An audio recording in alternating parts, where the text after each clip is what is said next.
তো hello guys, তোমরা সবাই কেমন আছো? আশা করছি তোমরা সবাই অনেক ভালো আছো। আর গাইস, আজকে আধাখালি র্যাকেটটা আনতে এসে আমার ছাতি পুরো 56 ইঞ্চি হয়ে গেল। বিষয়টা একটু ব্যাখ্যা করবে? তো হ্যাঁ গাইস, বিষয়টা আমি এখন ব্যাখ্যা করছি। আর গাইস, আমাকে ছোট ভাই ভেবে চ্যানেলটা প্লিজ সাবস্ক্রাইব করে দাও। তো এখন সকাল সকাল ঘুম থেকে উঠে মুখ টুক ধোয়া কমপ্লিট হয়ে গেছে আমার, তাই জন্য এখন আমি এখানে এসেছি। আর এখানে রাজা আর রাজার মামা বসে আছে। আর আমি এখন বাড়ি চলে এসেছি। বাড়িতে একটা বিস্কুট নিয়ে খেয়ে নিচ্ছি, কারণ আজকে আমাকে টিউশন যেতে হবে। আজকে রবিবার, তোমরা তো জানো আমার টিউশন আছে।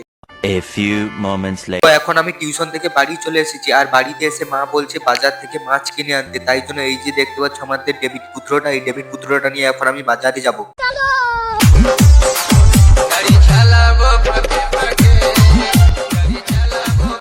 এখন বাজারে এসে এখন আমার মাছটা নেওয়া কমপ্লিট হয়ে গেছে। এখন আমি বাড়ি যাব।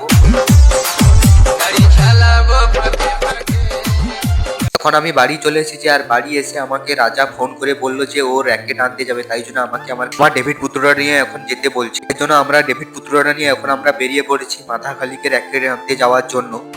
Y una vez más, se viene el pasito. তো গাইস, আস্তে আস্তে আমাদের এখানে ইটা বেড়ে পেট্রোল পাম্পে পেট্রোল পুরে এখন আমরা মাথাখালিতে চলে এসেছি। আর এখানে এরা সবাই র্যাকেট গুলো দেখছে, সামনে দোকানদার আছে দেখাচ্ছে। আর গাইস, এই র্যাকেটটা আমাদের পছন্দ হলো, কিন্তু এই র্যাকেটটা নিতে গিয়ে আমাদের ছাতি পুরো 56 ইঞ্চি হয়ে গেল। এই র্যাকেটটার দাম আছে প্রায় 850 টাকা। তো কিন্তু রাজা তো এইটাই নেবে, কিন্তু রাজা, তার নামটা হলো রাজা, তাই জন্য এই রাজা 850 টাকা র্যাকেটটা নিয়েই নিল। তোমরা যারা লাস্ট পর্যন্ত ভিডিওটা ওয়াচ করেছো, কমেন্টে একটা লাল দিল ভেজো।